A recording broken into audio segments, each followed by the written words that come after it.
नमस्कार, स्वागत है आपका जिला टॉप में। मैं हूं आपके साथ आहाना पुंज। शुरुआत छत्तीसगढ़ से करेंगे क्योंकि चौपाटी अब सियासत का केंद्र बन चुकी है।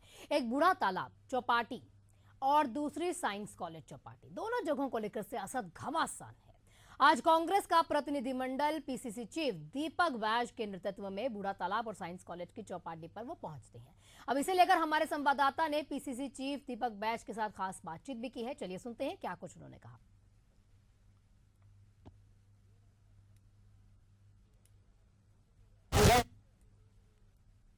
राजधानी में चौपाटी को लेकर भी सियासत मची हुई है। पीसीसी चीफ दीपक बैज कांग्रेस के नेताओं के साथ यहां पर पहुंचे हुए हैं।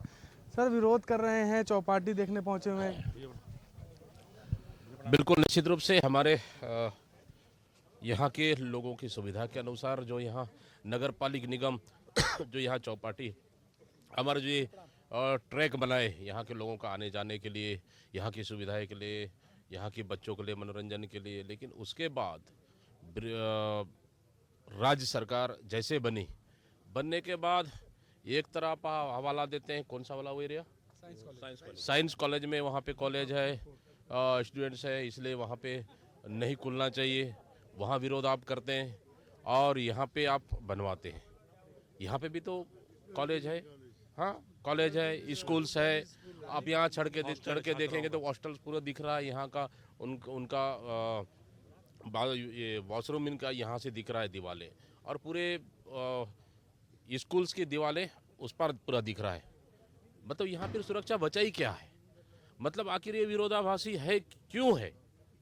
एक तरफ आप चौपाटी स्कूल के सामने, हॉस्टल के सामने बनाते, दूसरी तरफ आप कॉलेज के सामने नहीं बनना है ऐसा बोल रहे हैं। आखिर क्यों? आखिर मतलब आपस में इस तरह के सामंजस्य क्यों नहीं है? जबकि वास्तव में यहाँ का जो इस तरह से यहाँ का नगर पालिक निगम, हमारी जब सरकार थी, महापौर, पूरी टीम ने यहाँ के लोगों के लिए आने जाने के लिए, मॉर्निंग वॉक के लिए और अन्य सुविधाओं के लिए यहाँ फ्री तरह से यहाँ पे बनाया था। तो लेकिन यहाँ पे किसी व्यक्तिगत फायदा के लिए ये चौपाटी बनाया जा रहा है। मैं समझता हूँ बिल्कुल भी उचित नहीं है।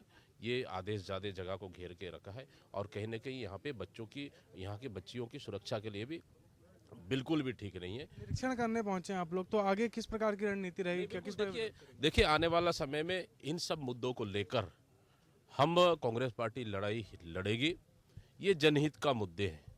अगर निगम ने यहाँ पे इतने पैसे खर्च कर अगर ट्रैक बनाया है यहाँ के लोगों के यहाँ टहलने के लिए, यहाँ के लोगों के वातावरण के लिए, मनोरंजन के लिए, तो फिर यहाँ चौपाटी क्यों जबरन का बनाया जा रहा है? सवाल ये है। इन सब मुद्दों को लेकर हम नगर निगम में जाएंगे, निश्चित रूप से लोगों को हम बताएंगे। ये सरकार में कुछ लोग हैं, सरकार के लोग, बैठे हुए लोग कि अपने फायदा के लिए जो यहाँ की जो सौंदर्यीकरण है इसको कब्जा करने का ये प्रयास कर रहे हैं। जी, एक बात सामने आती है कि पिछले साल भी 2023 में एक जांच समिति छत्तीसगढ़ आई थी, केंद्र ने भेजी थी कि स्मार्ट सिटी कार्यों में भ्रष्टाचार हुआ है। वो रिपोर्ट भी गायब हो गई, ना कुछ भ्रष्टाचार का खुलासा हो पाया। और फिर से आज सदन में चर्चा हुई बूढ़ा तालाब को लेकर, तो फिर से एक बार जांच समिति बनाई गई है। देखिए, ये तो अभी तक का 1 साल के विधानसभा कार्यकाल में आप पूछ लीजिए उनको कितने जांच समिति इन लोग बनाए, कितने इन लोग भ्रष्टाचार के लेकर जांच कराए। अभी तक किसी को एक पे भी कहीं पे कुछ आया है क्या? विधानसभा की रिपोर्ट आया है क्या? कहीं जांच कमेटी बनी, कभी जांच गई है क्या? उसमें क्या रिपोर्ट आया? आप उनसे पूछ लीजिए। सिर्फ खाना पूर्ति के लिए जांच कमेटी बनाना और पिछले सरकार को आरोप लगाना, मतलब इनका एक व्यवसाय सा बन गया है इनका, जबकि होना जाना कुछ भी नहीं है। तो देखिए, पीसीसी चीफ दीपक बैज हैं जो अपने पूरे दल बल के साथ पहुंचे हुए हैं। पूरे कांग्रेस के नेता यहां पर मौजूद हैं और इस चौपाटी को लेकर विरोध कर रहे हैं। उनका कहना है कि दोहरा चरित्र जो है वो सामने आ रहा है। एक तरफ साइंस कॉलेज चौपाटी का कॉलेज के नाम से विरोध करना और दूसरी तरफ ये इस प्रकार की चौपाटी बनाकर स्कूल के सामने का जो माहौल है वो खराब करना। तो कांग्रेस अब सड़कों पर उतर आई है और चौपाटी को लेकर अब वो विरोध कर रही है। तो देखना ये होता है कि ये विरोध कितना कारगर साबित होता है और क्या आने वाले दिनों में इसका असर देखने को मिलता है, ये आने वाला समय बताएगा। कैमरामैन भगत सिंह परिहार के साथ Nitin Mishra, Asian news, Raipur. BJP विधायक सुशांत शुक्ला ने बिलासपुर में सरकारी जमीनों पर अवैध कब्जे के मामले को लेकर कार्रवाई की बात की। इसी दौरान उन्होंने ये भी कह दिया है कि बिलासपुर में मनमानी तरीके से अवैध कब्जा होता है। बीजेपी विधायक ने निकाय चुनाव को लेकर और भी आगे बातें की। उन्होंने कहा कि छत्तीसगढ़ सरकार 1 नेशन 1 इलेक्शन की तर्ज पर काम कर रही है और आने वाले समय में इसे प्राथमिकता दी जाएगी। क्या कुछ और उन्होंने कहा, आप भी सुनिए। विधानसभा का शीतकालीन सत्र जारी है। आज दूसरा दिन है और आज कई सवाल लगे थे और कल भी जो है सुशांत शुक्ला ने बिलासपुर में अवैध कब्जे को लेकर सवाल उठाए थे। हमारे साथ सुशांत शुक्ला जी है। सर, कल आपने बिलासपुर में जो अवैध कब्जे है उसको लेकर सवाल भी उठाए थे, उसके बाद जांच के भी आदेश दिए। देखिए, विसंगतिपूर्ण तरीके से पिछली कांग्रेस की सरकार ने पंचायतों को नगर निगम के अधीन कर दिया और वहां पर राजीव गांधी पट्टा योजना के तहत 13,000 हितग्राहियों का सर्वे किया। तो मेरा प्रश्न स्पष्ट था कि 13,000 अगर आपने सर्वे किए हैं, यानी 13,000 आपने कब्जे जायज माने हैं पट्टों के लिए, तो मैंने प्रश्न यही किया था कि ऐसे कितने जगह पर कब्जों के संज्ञान में आए हैं या शिकायतें मिली हैं, जिस पर जवाब 500 के आसपास शिकायतों का आया, संज्ञान का विषय नहीं आया। वैसे ही बेलतरा विधानसभा के साथ और बिलासपुर नगर निगम की सीमा में पड़ने वाले पंचायत, जहां पर मीसल पर तो सैकड़ों हेक्टेयर जमीन उपलब्ध है, कि वर्तमान में जब मौके का आप निरीक्षण करेंगे तो वो जमीनें विलुप्त हैं। आज शासकीय निर्माण के लिए, सार्वजनिक प्रयोजन के लिए हमारे पास जमीन उपलब्ध नहीं है।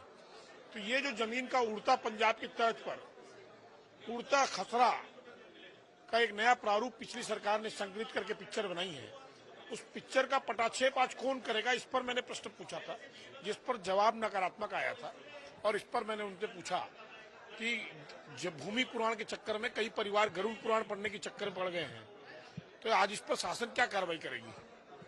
अवैध कब्जे का जो मामला है वो न केवल बिलासपुर बल्कि पूरे छत्तीसगढ़ में देखने को मिलता है। राजधानी रायपुर में अभी अमलीडीह का मामला सामने आया था। आज ही जो अनुज शर्मा है विधायक, उन्होंने विधानसभा क्षेत्र में अवैध कब्जे के मामले पर जो ध्यान आकर्षण है। देखिए, मैं बाकी जगह की जानकारी तो नहीं है, लेकिन अगर छत्तीसगढ़ में जमीन की कालाबाजारी कांग्रेसियों के संरक्षण में पिछले सरकार में हुआ है, तो उससे सबसे ज्यादा बिलासपुर और उससे भी ज्यादा मेरा विधानसभा प्रभावित होता है।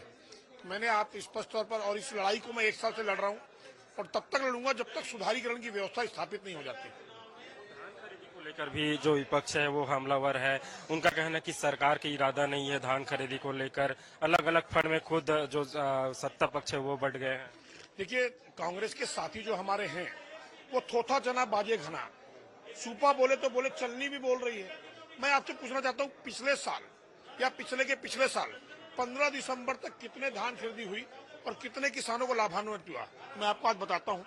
10,50,000 से ज्यादा किसान ने लगभग 50 लाख टन मैट्रिक टन धान बेच चुके हैं। अब मैं आपसे पूछना चाहता हूँ, पिछले बार ये 35 लाख का भी आंकड़ा नहीं पूछ पाए थे, तो मोदी जी की गारंटी और विष्णुदेव साय जी के सुशासन में 21 क्विंटल 3100 रुपए में धान खरीदी का जो विषय भारतीय जनता पार्टी की सरकार ने स्थापित किए हैं मानक, उस पर किसान उत्साहित हैं और बम्पर खरीदी हो रही है, कोई नहीं है। और रही बात रोक टोक की या विसंगति की, ये भूपेश बघेल जी के नेतृत्व में चलने वाली पिछली सरकार की विसंगतियों के कारण ये हो रहा है कि 3 साल का पैसा, 2 साल का पैसा उन्होंने मिलर्स को नहीं दिया और 40 रुपए का जो कट अपने माता दरबार में पहुंचाया है, उस पर वो चुप है। कैमरामैन पंकज के साथ शशिकांत साहू, इससे न्यूज रायपुर। तो खबरों में आगे बढ़ते हैं। छत्तीसगढ़ के पूर्व मंत्री कवासी लखमा ने सुकमा में हुए पुल निर्माण में अनियमितताएं का आरोप लगाया। इसके साथ ही उन्होंने पोटा कैबिन छात्रों की मौत को लेकर भी कई सवाल उठाए। आइए सुनते हैं पूर्व मंत्री कवासी लखमा ने क्या कुछ कहा। सुकमा में पुल निर्माण को लेकर आपने सवाल उठाए थे। सुकमा में जिस पुलिया में, जिस नदी में एक पुल बनना था, 3 पुल बन रहा है। पीडब्ल्यू का रेट से 60,000 में बनना था, 1 लाख में बना रहा है। प्रधानमंत्री सड़क का एस्टिमेट वहां शामिल किया है। मैं मंत्री जी से पूछा, उस अधिकारी को कार्रवाई करोगे? भ्रष्टाचार में लिप्त है, सभी ने हो या ही हो, तो मुख्यमंत्री शुभ बेटा है, इसलिए सरकार डबल इंजन का सरकार भ्रष्टाचार में लिप्त है, जनता का पैसा खा रहे हैं, मजा ले रहे हैं। जो आपसे भी असंतोष, जनता से हम संतोष, अभी भी संतोष, अभी और लड़ेंगे और लड़ाई लड़ेंगे। पोटा केबिन का भी मामला उठाए थे। केबिन में हमारा सीनगढ़ में एक छोटा सा पोटा केबिन का बच्चा, दो क्लास पढ़ने वाला, भूखे रहा। सुबह प्रार्थना में 5 बजे बुलाए, कड़े कड़े गिर गई और वो बच्चे मर गई, हॉस्पिटल ले गए। क्योंकि वहाँ के अधीक्षक, 500 सीट का आश्रम है, वहाँ का अधीक्षक भारतीय जनता पार्टी का नेता का पत्नी है, तो इसलिए पूरा भ्रष्टाचार वहाँ भी हो रहा है। हॉस्टल आश्रम इन लोगों को बचा ही नहीं है। बच्चे खाने वाला भी इन लोग खा रहे हैं। पंचायत चुनाव को लेकर जो आरक्षण था, आरक्षण को भी स्थगित। ये स्थगित कर दिए। अमित शाह बोला होगा तुम्हारा गड़बड़ है, मत करो। अभी धान खरीदी को लेकर क्या कहेंगे, जो अभी आप लोगों ने जिस तरह से खरीदी अग्रवाल गुट, ये मुख्यमंत्री गुट लड़ रहा है, वो जनता पुकार रही है। अग्रवाल को नीचे दिखाने के लिए अग्रवाल परिवार को छापा मारा जा रहा है, तो इसलिए जनता को जनता परेशान है। हमारा सरकार थी, धान खरीदी एक दिन में 1800 से 2000 कुंटल खरीदी करना है, और उठाव 2000 पेड़ में आएगा तो उठाव करना है। ये बोल रहे हैं कि 1000 कुंटल रोज ले, 7000 कुंटल पेड़ में आएगा तब उठाओ। वो छोटा छोटा पेड़ में 7000 कुंटल आएगा, वो फेक हो गए, कोई लेना बंद हो गया। ये सब किसान को ठग रहे हैं। ये थे हमारे साथ कवाशी लकमा, जो पूर्व मंत्री थे। उनका साफ कहना है कि किसानों को परेशान किया जा रहा है, और जिस तरह से जो धान खरीदी को लेकर बात करती है सरकार, लेकिन उस तरह से धान खरीदे नहीं होती। दो गुटों में बंट गए हैं, अलग अलग खुन जो मुख्यमंत्री है उनका नहीं चल रहा है, बाकी जो चूंकि मुख्यमंत्री, उप मुख्यमंत्री, वित्त मंत्री, ये तमाम अलग अलग गुटों में बटे हुए हैं, जिसके चलते किसान है, आम जनता है, उन्हें परेशानियों का सामना करना पड़ रहा है। कैमरामैन पंकज के साथ शशिकांत साहू, एशियन न्यूज, रायपुर। बात मुंगेली की कर लेते हैं, जहां पर मिड डे मील के रसोइया संघ ने रैली के जरिए विरोध व्यक्त किया है, और कलेक्ट्रेट की अगर बात करें तो वहां पहुंचकर पीएम और मुख्यमंत्री के नाम एक ज्ञापन भी सौंप दिया। प्रदर्शन रैली में जिले भर के जो रसोइये हैं शामिल हुए। रसोइयों ने अपनी कई मांगों को लेकर मीडिया से बातचीत की, और इस दौरान उन्होंने ये बताया कि 2000 रुपए उन्हें दिए जाते हैं, जिससे परिवार चलाना बेहद मुश्किल है। चुनाव से पहले उन्हें कलेक्टर दर पर वेतनमान देने की बात की गई थी, लेकिन अब ऐसा नहीं हुआ, और इसी कारण ये विरोध कर रहे हैं।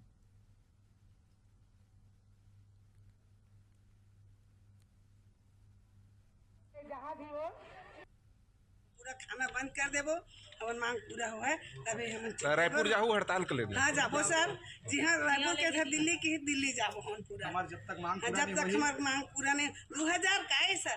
10 बजे जाए 3 बजे आता न मन, हाँ पूरा काम छोड़ के जाता न, और तुम दूठी समय में बात सुने पड़ते, दे चीज जैसे नहीं बने के।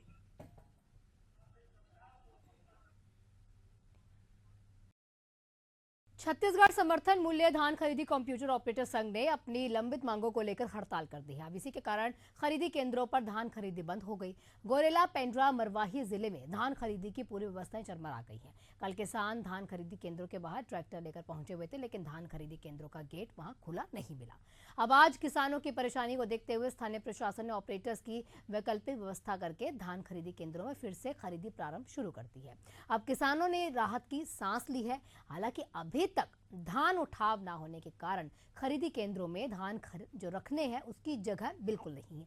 अब इसी के कारण खरीदी केंद्रों के बाहर किसानों के ट्रैक्टर की लंबी लंबी कतारें देखने को मिली।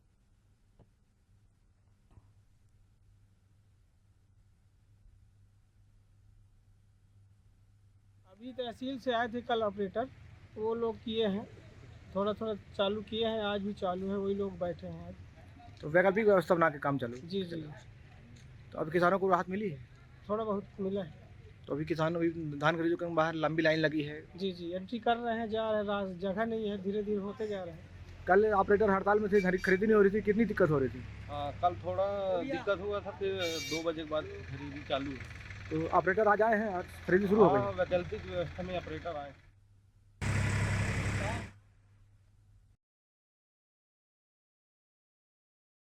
कोड़ा गांव में 16 दिसंबर को युवा कांग्रेस ने कार्यकारी जिलाध्यक्ष कपिल कांत नाग के नेतृत्व में कलेक्टर कुणाल दुधावत को ज्ञापन सौंपा।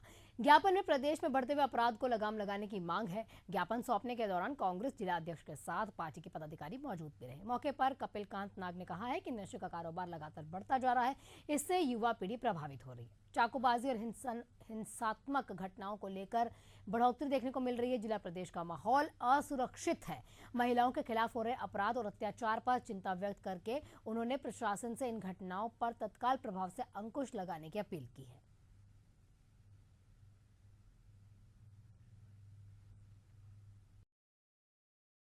तो बलौदा बाजार की बात कर लेते हैं। बलौदा बाजार के महानदी तट सिनोधा में वन विभाग की ओर से 10,000 मिश्रित प्रजाति के फलदार पौधे लगाए गए हैं, लेकिन अवैध रेत उत्खनन करने वाले माफिया उसे अब पूरी तरह से क्षतिग्रस्त करते हुए दिखाई दिए। बता दें हमको कि इस क्षेत्र में रेत के अवैध उत्खनन में लगे हुए हाइवा जो पौधे हैं उसको नुकसान हो रहा है। इसकी शिकायत ग्रामीण ने वन विभाग और राजस्व विभाग से की है। ग्रामीणों की शिकायत पर संयुक्त कार्रवाई करते हुए टीम ने भी 3 हाइवा को जब्त किया। फिलहाल राजस्व और वन विभाग की जो टीम्स है विभिन्न धाराओं के तहत मामला दर्ज करके आगे कार्रवाई कर रही है।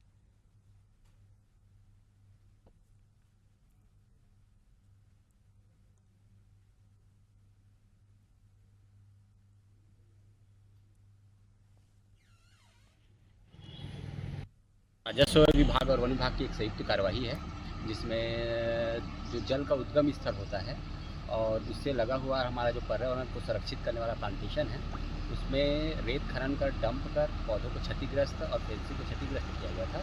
तो प्रारंभिक रूप से भी कार्यवाही करते हुए हाइवा जब्त किया गया है और जांच उपरांत जो विभिन्न वन अधिनियम की धाराओं के अंतर्गत कार्यवाही की जाएगी। मध्य प्रदेश के विदिशा में अतिक्रमण पर कार्रवाई का मामला सामने आया। प्रशासन, नगर पालिका और पुलिस की संयुक्त टीम सुबह के वक्त जेसीबी लेकर पहुंच जाती है। अतिक्रमण के खिलाफ कार्रवाई शुरू की जाती है। संबंध में नायब तहसीलदार सविता पटेल और नया सीएमओ जयंत वर्मा ने ये बताया कि स्मार्ट सिटी अंतर्गत अतिक्रमण हटाने की कार्रवाई की जा रही है।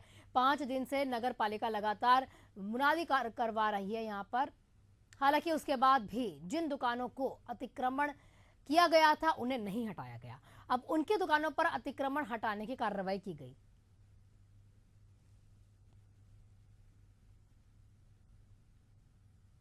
चौक से दोनों साइड का हटेगा कि एक ही लाइन पर? दोनों साइड का हटाएगा। और अभी आगे कहाँ काले बाग तक कहाँ तक हो गए? जहाँ तक भी दुकान अतिक्रमण क्षेत्र में आ रहा वहाँ तक का हटवा देंगे। देखते जा रहे हैं, अभी तो चुना डलवा दिया था कल, तो वहाँ तक जितना भी क्षेत्र आएगा उसका सारा अतिक्रमण हटेगा। और इसी के साथ इस बुलेटिन में फिलहाल इतना ही। देखते रहिए एशियन न्यूज।